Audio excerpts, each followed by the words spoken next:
Olá, sejam muito bem-vindos a mais um episódio, na verdade, o último episódio do Pod Fametro nesta temporada. E nós vamos falar de um assunto que, como qualquer final de ano, né, está acabando, 2025, reta final, e nós vamos falar sobre como se planejar para 2026. Como é que está sendo a preparação de docentes, de alunos, agora para o próximo ano? E para falar sobre esse assunto, nós temos aqui a coordenadora e professora de cursos livres da Fametro, Josiane Bendes. Seja muito bem-vinda, professora. Muito obrigada, Luciana. Um prazer imenso estar aqui para tratar desse tema da mais alta relevância, tema de utilidade pública, viu, gente? Também temos aqui o professor Matheus Barreto, ele que é professor de ensino técnico da Fametrotec, graduado em biomedicina com especialização em administração hospitalar e atuando na função de analista administrativo no NADI. Bem-vindo, professor. Boa tarde, gente. Foi um convite muito prazeroso estar aqui, porque é um assunto que realmente destaca o nosso cotidiano. O planejamento ele é essencial para que justamente a gente tenha o sucesso das metas, dos planos que sejam executados no ano letivo e também no nosso ano pessoal. Perfeito. Também estamos aqui, não menos importante, a professora Michele Cristine Miranda, ela que é docente nos cursos de Ciências Contábeis, Administração e Tecnológicos, também possui formação em Psicologia e Advocacia. Quantas formações, né, professora? Boa tarde, obrigada pelo convite.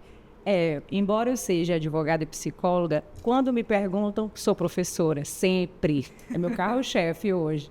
Muito obrigada pelo convite. Perfeito. Então, professores, já iniciando o nosso bate-papo, a gente sabe que 2025 finalmente está acabando, né? A gente, como qualquer início em 2025, a gente fez nossos planejamentos, né? Ali estabeleceu algumas metas, alguns princípios. E a pergunta que não quer calar, né? Foram estabelecidas, a gente conseguiu cumprir essas metas, como é que vai ser o planejamento agora para 2026? Professora Josiane, a senhora pode começar. Olha, gente, assim como os alunos, os professores também erram, tá? Os professores também falham e em se tratando de estabelecimento de metas e de cumprimento de metas, isso não é diferente conosco. Então, quando eu olho, sabe, Luciana, para aquele planejamento que eu fiz lá em janeiro, no início de janeiro, eu percebo que o meu inglês, ele ficou no papel, né? Exatamente. Existem planos que ficam no papel e o inglês, para mim, sempre foi um problema. Ele acaba sendo um grande problema na minha vida, porque no dia a dia, em virtude de tantas demandas, eu acabo não priorizando o domínio, o estudo do inglês. Mas eu acredito que isso também, Luciana, é muito em função do quanto que eu não preciso do inglês hoje. E como o inglês ele não é uma demanda na minha rotina, eu acabo não priorizando. Então, ao olhar para o meu planejamento de maneira mais detida e individual, eu percebo que eu deveria ter estudado mais inglês, eu deveria ter me aperfeiçoado, eu deveria ter me dedicado, e nisso, com certeza, eu deixei de lado. Durante o nosso planejamento, a gente vê muito ali dos recursos tecnológicos, né, professor Matheus? Inclusive, assim, utilização desses equipamentos. E, inclusive, exigindo ali o quê? O domínio do inglês, que a gente vai deixando um pouquinho de lado. Professor Matheus, como é que o senhor está se planejando quanto a isso em 2026? Bom, justamente, como a professora Josiane falou, né, a gente também, nós professores falhamos, porque justamente a gente começa a montar nosso planejamento no início do ano, então e justamente eu falando por mim, dentro da minha área, que justamente trabalho com a área da saúde e tecnologia, geralmente vai sempre surgindo inovações novas, né, inovações tecnológicas envolvendo a saúde. Então, justamente quando a gente planeja ali um procedimento, um método para justamente colocar os alunos ali na ambientação educacional, vai surgindo também outros parâmetros e a gente fica naquela questão. Eu me planejei, mas será que aquilo também que eu não coloquei no meu planejamento não vai fazer falta no domínio? Às vezes é uma questão também de disciplina, né, professores? Isso. Porque a gente também precisa de disciplina. A gente está constantemente estudando, mas disciplina ainda, né? Justamente, eu digo que ensinar é uma autoaprendizagem, porque você ao mesmo tempo está ensinando mas você também está se ensinando, você está justamente colocando em prática o que você adquiriu com o conhecimento que você tem em planejamento de meta, planejamento com seus objetivos. Então, de fato, a gente tem que alinhar temas envolvendo justamente tanto a parte educacional, mas também transformar vidas, transformar pessoas para o ambiente de trabalho, para o ambiente pessoal, para a carreira de trabalho. Então, ele não está sendo ali só formado dentro do ambiente universitário, ele também está sendo transformado como pessoa. Então, justamente serve sistemas que também envolvem como a professora falou, utilidade pública. Então, ela não vai só mexer justamente com a instituição, e sim com a vida pessoal do acadêmico. Muito importante.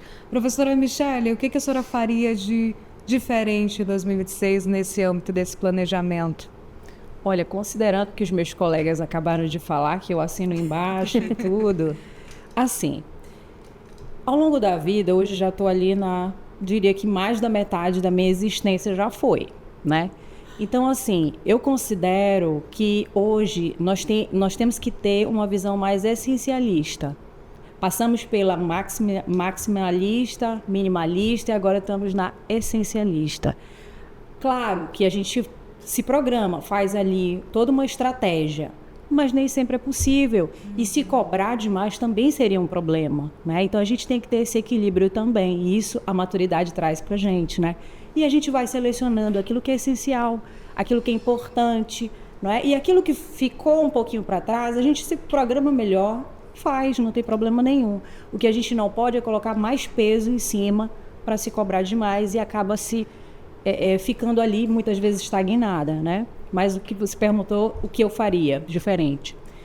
Eu, claro, vou reavaliar as minhas estratégias, né? Meu planejamento, vou reavaliar, vou ver o que foi possível ser feito e se foi feito com qualidade. Vou procurar melhorar e principalmente, assim, falando, né, em toda a minha vivência dentro da academia, mês passado nós tivemos uma palestra e aí foi tocado num ponto interessante. Ele é um pedagogo, né? E aí ele falou um ponto que me fez refletir, e isso vem de encontro ao que você estava me perguntando. Ele falou o seguinte: será que nós estamos, como docentes, formando alunos para o futuro deles ou aquilo que a gente considerava como o nosso futuro? O nosso já passou, somos de uma outra geração. Aquilo que era importante para a gente lá atrás, hoje já não faz a menor diferença. E o que essa nova geração está precisando para o mercado? Mudou muita coisa. Então, isso requer mudanças não só anuais, mas semestrais, mensais e até de um dia para o outro. Tudo pode mudar, né? A gente não sabe como é que a economia vai ficar. Então, isso é algo que a gente pode ir ao longo do tempo e não há por que colocar um peso a mais se cobrando do demais também. Vamos ver o que é possível, o que é essencial. O que não for, a gente melhora e volta de novo, com outra proposta, uma outra estratégia. E entre essas mudanças estão ali alguns aprendizados, né? Sim. Porque, por exemplo, eu mesma como professora descobri que eu precisava adquirir paciência e precisei também lidar com o calendário acadêmico. Que é o quê? Justamente o bicho de 7 cabeças, onde a gente precisa estar ali, pelo menos, né, rente ali próximo aos prazos, sim. Né? E com isso ter ali um certo domínio do nosso tempo. Professores, a pergunta para vocês é: o que vocês aprenderam sobre si mesmos em 2025? Nossa, é tanta coisa, porque como administradora de formação, eu sou especialista em gestão de pessoas, e a gestão de pessoas é meio que a psicologia da administração, né? Ela é um braço humanista da administração. Então, é uma área pela qual eu sou apaixonada, e todos os treinamentos que eu ministro e mentorias que eu ministro começam sempre com um olhar para dentro. Eu sempre coloco que antes de mudar o mundo, a gente precisa primeiro conhecer-se.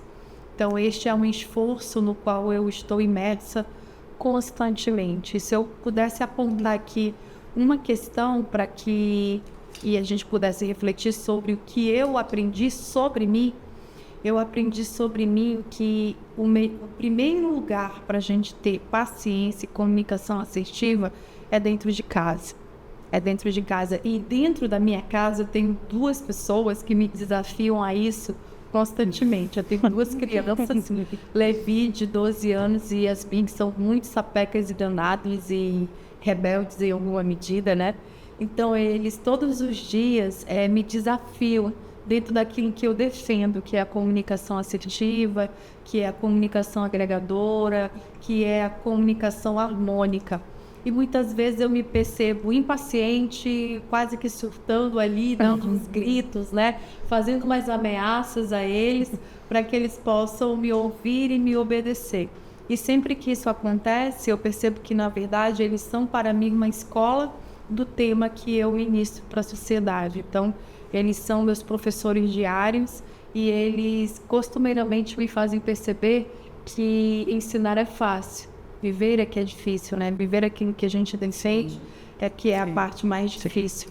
Então, eu tenho aprendido muito com eles a ser uma pessoa mais calma, mais agregadora, mais integradora, mais paciente, mais assertiva, porque eles o tempo inteiro requerem isso de mim. E a professora nunca para, de fato, de aprender, né? Sim. A professora Josiane falou algo aqui muito interessante sobre essa imagem que a gente tem de referência para os alunos, mas na maioria das vezes a nossa aprendizagem está no seio familiar, né, professor Matheus? O que o senhor tem aprendido sobre isso? Bom, eu acredito que eu coloquei em planejamento, né?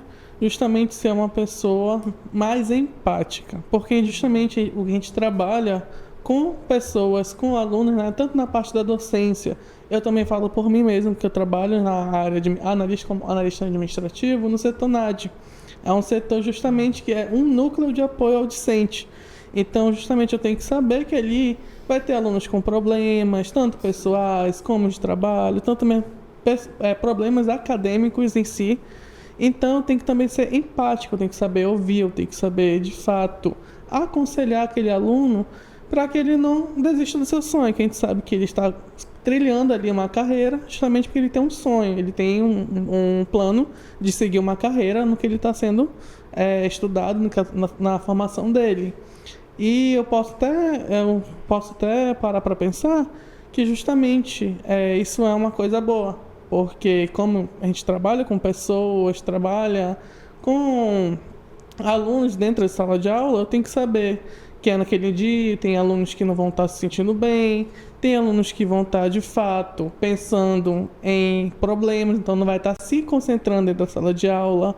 Eu até falo também que eu me tornei uma pessoa empática fora da sala de aula, entendeu? Porque eu só era aquela pessoa, como posso falar, robótica, automática, né? Chegava lá, dava aula, e eu não queria, às vezes eu não queria, assim, me preocupar, saber se o aluno de fato ele está ali compreendendo o conteúdo, se ele está de fato compreendendo por conta de algum problema, se ele não está compreendendo por conta de algum problema dentro de casa, no ambiente do trabalho dele, ou até mesmo familiar, né?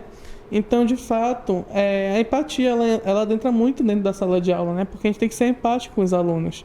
Ao mesmo tempo também que eu também tenho que trabalhar a minha empatia, o aluno também tem que trabalhar a dele. Então, eu tenho que ajudar ele a ser empático. Eu sempre falo que eu era uma pessoa antes de ser professora.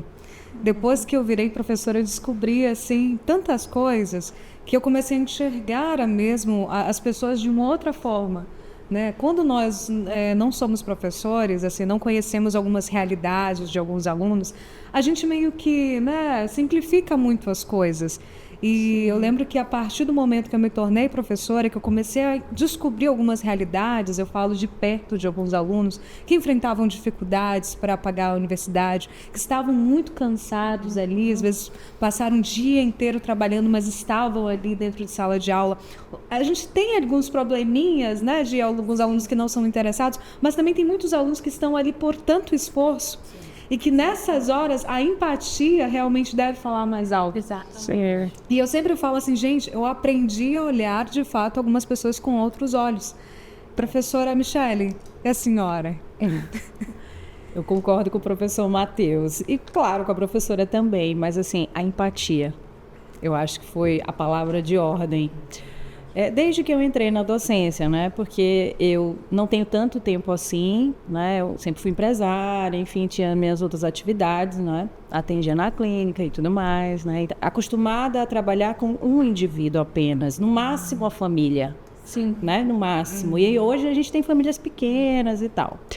Então, assim, eu tinha essa realidade, muito estudo de caso, muito pessoal. Hoje, o meu olhar precisou ser ampliado. Eu vejo várias famílias ali representadas por uma pessoa. Às vezes a sala tem 40, 50 alunos, são 50 famílias ali, né? Assim, representa muita coisa. Os seres humanos trazem muita história dentro de si. A empatia é algo fundamental. Eu confesso, né, que pela minha formação, né, o direito tem uma característica, né, muito sisuda, muito... Né, o terno e tal, a gravata, a vestimenta, todo um protocolo. E isso eu tive que mudar, essa visão, né? Aí a psicóloga fala também mais alto, né? Então, eu penso mais quem é aquela pessoa, por que ela está ali naquele momento, saindo, entrando. E aí, claro que, poxa, não quer assistir minha aula, mas será que é isso? Né? Ela teve uma carga de trabalho, chegou ali cansada, veio com uma condução coletiva, né? E aí a gente, hoje, talvez não seja a nossa realidade, mas, né, não é de todo mundo, então é transporte coletivo, melhor dizendo, e aí isso tudo tem um impacto, né? A pessoa já chega cansada ali no seu terceiro turno já, né? Então, assim, é o máximo que ele consegue. Às vezes fica pescando ali, e aí, quando eu tenho a oportunidade, tá tudo bem, tá tudo certo. Entenderam, pessoal? Não vão dormir e tal. Eu fico fazendo essa interação. Por quê? Porque eu entendo também, não é? Agora, é claro que, como eu falei para vocês, a minha formação anterior era muito... exigia muito do resultado. Mais né? Você rígida, tinha né? que... mais rígida. Exigia-se muito. Hoje, existe uma articulação diferenciada entre aquilo que eu vou, de fato, utilizar como conhecimento. Não é só... eu decorei essa teoria. Com que eu vou usar isso? Isso vai servir para a minha vida? Minha vida é essa, simples assim. Então, eu tento trazer a teoria difícil no dia a dia, no fácil, naquilo que vai ser utilizado. Eu tento fazer isso. Nem sempre é possível, mas eu tento o máximo para que ele consiga enxergar para que a psicologia social serve, porque era essa a minha disciplina, né? Como é que isso vai encaixar, por exemplo, na logística, né? Nas ciências contábeis, cada turma tem a sua característica, né? É engraçado, eles são bem diferentes. Como eu falo para eles, cada turma é uma vibe, é mesmo. Né? E eu tenho que fazer esse jogo de cintura aí. Mas, assim, a empatia, eu concordo, assim, disparado.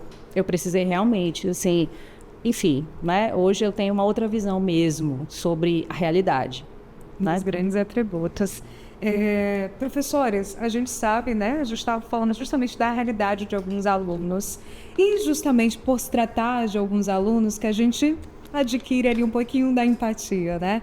Mas esses alunos estão chegando agora em 2025, finalizando 2025, como se fosse realmente uma vitória para muitos deles, né? E agora a perspectiva é 2026, porque muitos vão para o último ano da universidade, estão cansados, estão desanimados, ou outros já estão ali indo para metade do curso, né? E como realmente gerar ânimo, gerar incentivo? Como é que ele pode se planejar para 2026? Né? A voz da gente como professor, né? Que tipo de palavras e que tipos de dicas vocês dariam para eles se planejarem agora para o próximo ano? Bom, gente, falar do aluno é falar de alguém que vive uma vida de luta. E eu entendo que vida é essa, porque eu já fui aluna e eu sou professora universitária há 15 anos. Então, eu já vi muitas histórias que me tocaram, como a Michelle estava colocando. Existem alunos que não vêm para aula simplesmente porque não tem dinheiro para pagar o transporte coletivo. Existem alunos com esse grau de dificuldade. Já vi depoimentos muito tocantes no decorrer da graduação. Então, por regra, eu busco ter um olhar muito inclusivo e muito compassivo para com os meus alunos. Logo, o que eu quero colocar para você que está nos assistindo aí, que é aluno da FAMETRO ou de qualquer outra instituição? Que você entenda que a vida, A vida ela é assim mesmo, ela é difícil, ela é muito difícil. Para alguns ela é mais difícil do que para outros, mas ela de nenhuma maneira é fácil. Ela é sempre uma vida, né, que requer de nós um posicionamento de garra, de força, de ânimo. Então eu sei que talvez a sua situação neste momento seja de desemprego, seja de risco de reprovação. Existem alunos que infelizmente não obtêm aprovação em todas as disciplinas, ou que possuem dificuldades maiores em algumas. Independente de qual seja o seu problema, eu quero que você compreenda que a sua vida ela precisa da sua força, ela precisa do seu posicionamento de esforço, de estudo, de dedicação.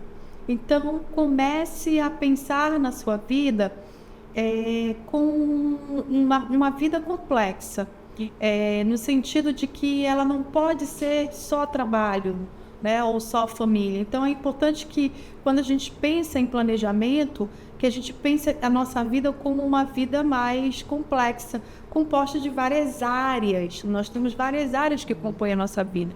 Os estudos e o trabalho é apenas uma delas, mas nós temos o eixo família, nós temos o eixo lazer, nós temos o eixo finanças. Então, eu preciso colocar essa minha vida no papel, nem que seja na tela de um notebook, né? Mas eu preciso ver essa vida de forma mais completa e ampla e observar qual desses eixos precisa de melhor ajuste, quais desses eixos está mais descompensado aí nesse equilíbrio, no que eu deixei mais a desejar em 2025, será que eu preciso emagrecer, será que eu preciso malhar, será que eu preciso praticar um esporte, será que a minha saúde está em dia, porque muitas vezes o aluno está vivenciando problemas de saúde, problemas de bem-estar, problemas de saúde emocional, então não necessariamente são os estudos que são um problema. Então, depende de como está essa sua realidade aí diante de você. É importante que você a veja de forma mais ampla. E aí, a partir daquilo que você percebe de deficiência, você vai necessariamente pensar em metas, né? Metas. Tem uma citação que eu gosto muito, professores, que é a seguinte: fácil é sonhar todas as noites, difícil é lutar por um sonho. Então, a gente precisa, de fato, lutar por um sonho. Como é que a gente luta pelos nossos sonhos? Transformando isso em números, em datas, em prazos, em ações, né? Não basta, por exemplo, dizer que quer ser fluente em inglês, como a professora Josiane fez lá no início de 2025. É necessário manter uma rotina semanal, é necessário criar uma rotina diária, é necessário cumprir isso, é necessário buscar livros, buscar plataformas para estudar o inglês, é necessário cumprir, é necessário se cobrar, é necessário registrar tudo aquilo que a gente vem fazendo. Ou seja, essas metas, essas ideias, esses desejos que a gente tem, eles precisam se tornar mais concretos. E a gente faz isso quando a gente coloca a mão na massa, no sentido concreto, de escrever no papel ou digitar no computador, como está esse nosso cenário hoje, né? O que eu tenho em 2025, como estão as minhas finanças, como está meu índice de endividamento, como está minha reserva financeira, por exemplo, como está minha saúde, meus exames estão em dia, não estão em dias, em que disciplinas eu tive dificuldades, quais são as áreas do conhecimento, né, que são mais demandadas para a minha área de formação, quais são as habilidades que eu preciso desenvolver para crescer no mercado de trabalho ou para me inserir no mercado de trabalho e, a partir disto, buscar qualificações, aperfeiçoamentos. Então, depende do que cada um aí vai encontrar nesse diálogo interno. É a estrutura de uma rotina, né, professora? Porque até mesmo assim, a gente vive numa era tecnológica, né? Hoje, com a evolução de tantos recursos tecnológicos, isso faz com que a gente perca a estrutura de uma rotina, perca a noção de tempo, a questão de prioridades. E, por exemplo, a gente percebe isso ainda mais com essa nova juventude, né? Querendo ou não, eles assim são ali... acabam tendo ali uma série de opções, para, ou seja, de alguma forma, não esquecerem desses trabalhos, dispersar, né? exatamente. Distração, né? E aí existe esse cuidado, né? Porque assim, como é que eu posso fazer para abrir mão de algumas coisas? Porque nessas horas você vai ter que abrir mão do tempo no Instagram, no tempo nas redes sociais, no tempo que eu gostaria de estar fazendo alguma coisa com esses recursos tecnológicos, porque hoje realmente assim é uma juventude que é muito bombardeada pelos recursos tecnológicos. E a gente tem que ali lidar com exatamente como definir metas. Se eu estabelecendo prazos, mas como que eu vou fazer isso? Abrindo mão de algumas coisas, né? E é difícil mesmo, assim, eu falo, lidar ainda mais com essa nova geração, com essas evoluções, né, professora? E um dos mecanismos usando a própria tecnologia é que a gente pode, por exemplo, determinar para o nosso Instagram um tempo de uso diário. A gente pode... Hoje até a gente consegue ter ali na telinha 2 horas de uso. Exatamente. A gente pode fazer essa própria configuração para que a própria plataforma, a própria rede social que a gente utiliza, que muitas vezes rouba o nosso tempo, que ela possa nos alertar, né, de que aquele limite já foi alcançado, para que então eu entenda que eu me prometi coisas que eu preciso cumprir. Perfeito. Professor Matheus, qual a sua dica aí para os alunos melhorarem? Eu faço até um complemento com o que a professora Jordane falou, que justamente eu acredito que tem que ter esse equilíbrio. Justamente, nem eu posso estar me exaustando, mas também não posso estar relaxando. Porque quando você relaxa, você acaba se perdendo de como administrar sua vida pessoal, sua vida acadêmica, sua vida financeira, como a professora falou. Não engloba somente a sua parte acadêmica, engloba toda a sua vida. Então, de fato, planejar para o ano seguinte, claro, que você não conseguiu alcançar a sua meta em 2025, né? Seja uma meta financeira, uma meta qualitativa, quantitativa, mas de fato nunca desistir. Eu ponho isso até por experiência própria, do que aquilo que eu não alcancei em determinado tempo, em determinado mês, eu falo, não, então inserir para o ano de 2026, mas sempre estar ali incentivando, porque se não houver incentivo, não vai acontecer. A gente sabe que é difícil, se for situações financeiras, situações familiares, a gente consegue já se programar, tentar de fato fazer aquilo acontecer, entendeu? E uma coisa que eu até falo para alguns alunos é a questão quando um aluno me aborda com uma dúvida durante a minha aula. E de fato, a dúvida que ele tem, às vezes é uma dúvida que não está no conteúdo que eu abordo. É uma dúvida exploratória. É uma dúvida que, de fato, ele está curioso de saber mais o conteúdo. Então, o que eu faço? Eu tento buscar esses métodos, né? Pegar o que ele está com dúvida, pegar essa curiosidade que o aluno tem e tentar inserir nas minhas próximas aulas, nos meus próximos conteúdos, para que, de fato, eu possa alcançar esse conhecimento juntamente com eles. Então, eu acredito que o que a gente tem que levar para o ano seguinte, 2026, também, né, de fato, como eu acabei de falar, é a questão de fato, eu fazer o que eu não consegui em 2025, com esse propósito, mas também me organizar de que eu não perca esse equilíbrio, de que eu nem fique um pouco exausto, né, ou muito exausto devido à grande pressão, devido a eu preciso me formar, eu preciso acabar esse ano me formando. Vou dar um exemplo de um aluno finalista. Às vezes um aluno finalista ele acaba se botando uma grande pressão justamente por ele achar falta só 2 semestres para eu ir para o mercado de trabalho e até agora não sei 100% as competências que eu vou aplicar no mercado de trabalho, as habilidades, ou o exemplo também que a professora José falou, a língua estrangeira, que geralmente ela pede no mestrado, pede no doutorado. Então, de fato, ele saber em que determinado ponto ele tem que deixar um pouco o lazer para realmente também esforçar o seu conhecimento. Claro, tendo o equilíbrio. É o essencial. Acho que eu levo justamente isso para vocês, alunos, ter o equilíbrio, mas também nós, como professores, a gente não ficar totalmente também exausto. A gente saber em que momento a gente deve ali respirar, fazer um conhecimento leve e depois retornar para a nossa principal função, que é criar profissionais do mercado de trabalho. Verdade. E assim como eles colocam pressão para o mercado que está acabando ali, né? A reta final da universidade, ou o curso. E eles já estão, ai meu Deus, já vai acabar e eu não estou no mercado. Né? Tem aquela exigência de eu não estar ainda no mercado. E agora, né? Vai acabar, eu não vou ficar empregado, que é a questão do desemprego. Muitos alunos ali terminando a universidade, ou às vezes estão durante a universidade, porque precisam manter a universidade e realmente às vezes não tem recurso. Né? Outra situação. Professora Michele. Tem várias formas de abordar, né, essa temática.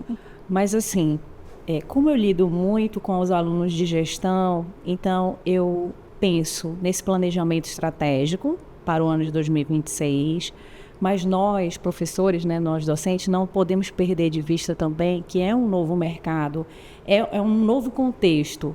E a gente está acostumado com a nossa zona de conforto, que eu imagino aqui, né, que nós estejamos aqui já com o nosso patrimônio construído. A gente está só mantendo, né? Porque era assim antigamente, casa própria, emprego e tal. Aí pronto, aí fica tranquilo porque tem um emprego, tem a casa própria e tá tudo, tem um carro e tal. Só que hoje a gente tem que entender que essa realidade muitas vezes não será possível, né? Fala-se que a geração Z não terá casa própria, não se aposentará, né? Então isso tudo é uma questão que muitas vezes joga no estudante uma pressão, porque ele vai ficar na casa dos pais até os 30 e pouco. Tem gente que vai viver a vida inteira na casa dos pais, né? Então, assim, não existe mais aquele vou para o meu canto, né, e tal. Então, isso é uma forma de pensar nessa pressão que o contexto, né, nos leva, de alguma forma. Mas qual que é o papel do docente, né? É entender esse contexto e penso eu, né, quando estamos na academia, pensar em tornar esse momento prazeroso, de alguma forma. Trazer aquilo que é extremamente importante para aquilo que nós vamos utilizar de fato. E aí pensando, outro ponto importante também, pensando assim, né, em como que eu vou preparar esse estudante para esse mercado. Né? Essa é uma responsabilidade. Ah, não é minha, eu não estou nem aí, eu só cumpro a ementa. Não é bem assim. Né? A empatia traz essa nossa visão, né? Essa responsabilidade que a gente traz para a gente. Né? E pensa assim, não, mas eu estou preparando esse aluno para quê? Para fazer uma prova? Não, eu tenho que preparar ele para o mercado de trabalho. Né? E aí é interessante também, aí puxando só uma outra forma de enxergar isso, os alunos dizem assim, nós somos clientes, professor, aqui, né? Tem essa visão, eu sou cliente. Eu disse, gente, não se reduzam a isso. Por quê? Né? E aí eu vou lembrar lá do Chiavenato, né? Por que vocês não são só clientes? Vocês são um elemento que vai ser trabalhado na academia, né? Um elemento extremamente importante, mas o nosso cliente, enquanto instituição, é o mercado de trabalho. Porque se a gente não forma bem esse aluno, o mercado não vai absorver isso. E se absorver, vai dizer, de onde veio? Essa formação foi de onde? Não serve. Então, a responsabilidade é nossa também, né? Enquanto instituição. Mas, assim, eu sempre tiro essa ideia. Por que eu digo que vocês não são clientes? Somos sim, professor e tal. Vocês não são só clientes. Por quê? Porque aí eu trago o mercado de trabalho. O mercado de trabalho não, para a vida do consumo, né? Gente, o cliente, qual é a máxima? O cliente sempre tem razão. Se eu te tratasse como um cliente, eu não faria prova, porque eu teria que te agradar. E eu não te preparando, eu não exigindo de você, você vai chegar despreparado no mercado de trabalho e você não vai ser absolvido. Então, veja só, é necessário esse período, né, que a gente precisa exigir um pouco mais do aluno, claro, mas sabendo como fazer isso. Essa eu acho que é a dificuldade. A gente exigir, mas não esmagar o menino, né? Vamos exigir o que é possível, vamos se reinventar. Isso eu vou levar para 2026. Esses 30 dias aí que eu vou ter, né, eu vou ficar pensando em novas estratégias. Uma forma de me comunicar melhor em relação a esse novo contexto. O que esse mercado está pedindo? Qual é a expertise desse aluno que ele precisa ter? Não só de currículo, mas de lidar com as pessoas. E aí a professora pode, né, falar isso. E não são só tendências educacionais, né? Não é só mais um currículo, é como você lida com as coisas, não é? É entrar e sair e não fechar a porta. Isso é importante, né? Então, muitas vezes o aluno ele não tem essa orientação em casa, e aí a gente sabe, né, correria, enfim. Então, muitas vezes ele busca isso na sala de aula, que é exatamente isso que o Matheus falou. Vem com um assunto que foge, mas a gente percebe que é de dinâmica familiar, de algo que faltou, de uma base ali, que a gente faz esse papel às vezes, né, de orientar. Ele vem com essa, né, com essa demanda e a gente tem que estar pronto, né? É o nosso papel, né? Não adianta a gente correr, é o nosso papel, né? Mas os alunos, a gente espera, né, que as coisas corram bem, são fenômenos, e aí o fenômeno ocorre, depende, né, de toda uma situação, e assim, na vida, a gente vai trocar a roda com o carro seguindo, né, e a verdade é essa. Mas eu tenho fé nos meus alunos, eu tenho fé, né, nessa juventude, que sim, eles têm ali algum tipo de superficialidade, sim, que é observado, mas eles têm algo que é muito bom, e eu sempre faço essa ressalva, eu sempre faço esse elogio, antes de usar a vara, eu faço elogio, né? Gente, vocês são a geração mais inclusiva, vocês conseguem conviver com o diferente na maior naturalidade, isso é maravilhoso, né? Uma geração passada que não conseguia aceitar a diferença do outro, isso é terrível, né? Então, o outro pensa diferente, eu não aceito, ele tem que sumir, porque ele pensa diferente de mim. Hoje não. A gente vê, né, aqui na nossa própria instituição, um ao lado do outro, totalmente diferente. E tá tudo bem, tá tudo certo. Eu acho isso maravilhoso. É diferente de quando eu estudava. Eu acredito que justamente que a FAMetro, ela gosta de tratar justamente que as diferenças. Sim. A gente pode até exemplificar os próprios cursos com a integração da responsabilidade social. Isso, claro. Justamente porque vai adentrar justamente aquelas áreas da cidade que tem as diferenças, né? E a gente, como ser profissional e ser humano, a gente tem que saber lidar com essas diferenças. Então, a responsabilidade social ela pode até adentrar também de uma maneira que eu possa colocar como meta para eu agregar no meu ano de 2026, de eu, de fato, a fazer essa ação de responsabilidade social. Verdade. Legal. Estamos caminhando para o final. O assunto estava muito bom, mas eu gostaria, professoras, antes da gente terminar esse episódio, que vocês pudessem ter uma palavra aí de incentivo para os nossos alunos de 2026. Uma palavra breve, um incentivo breve para os alunos para a gente terminar esse episódio. Professora Josiane. Olha, aluno da FAMetro, independente de qual seja o teu curso, eu quero te desejar um 2026 incrível, repleto de conquistas, de prosperidade, de realizações, e te pedir que você acredite em você, que você tenha força, que você tenha ânimo, que você tenha garra para enfrentar mais um ano e que 2026 seja o melhor ano da sua vida. Perfeito, professor Matheus. Alunos desejam também um feliz ano novo, um feliz Natal, sucesso nesse final do ano letivo, que justamente vocês levem o que vocês aprenderam, o que erraram, para justamente acertar ano que vem. E desejar que vocês adentrem em 2026 com muita sabedoria, muita garra, de fato, não desistir, sempre ser no modo educacional curioso, sempre querer saber coisas novas, coisas tecnológicas que englobam a nossa cidadania. Então, de fato, não desistam de conhecer o que vocês abordam e também se autoconhecer. Perfeito, professora Michele. Meus queridos, eu quero desejar um final de ano maravilhoso, que o ano que vai iniciar logo depois do mês que vem, né? A gente pensa que faz tanto tempo assim, que não desistam, pessoal lá do primeiro período, né? Que são os nossos queridinhos que a gente trata com um pouquinho mais de cuidado para que ele não desista. E que os finalistas, sucesso a todos. E que, assim, a gente possa refletir, né? Fazer uma análise do ano e refletir naquilo que é possível, melhorar aquilo que for possível também e buscar o conhecimento.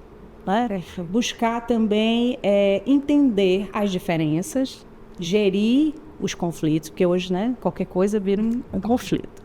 Aprender a gerir os conflitos de forma assertiva, porém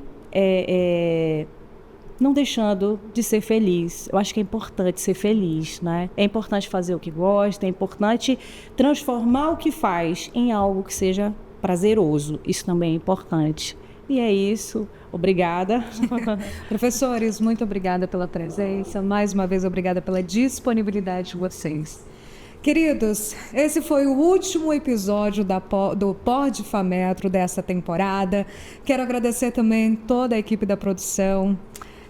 Desejar um ótimo recesso, boas férias, um tempo de descanso oportuno e desejar Feliz Natal, boas festas, Feliz Ano Novo e até a próxima temporada.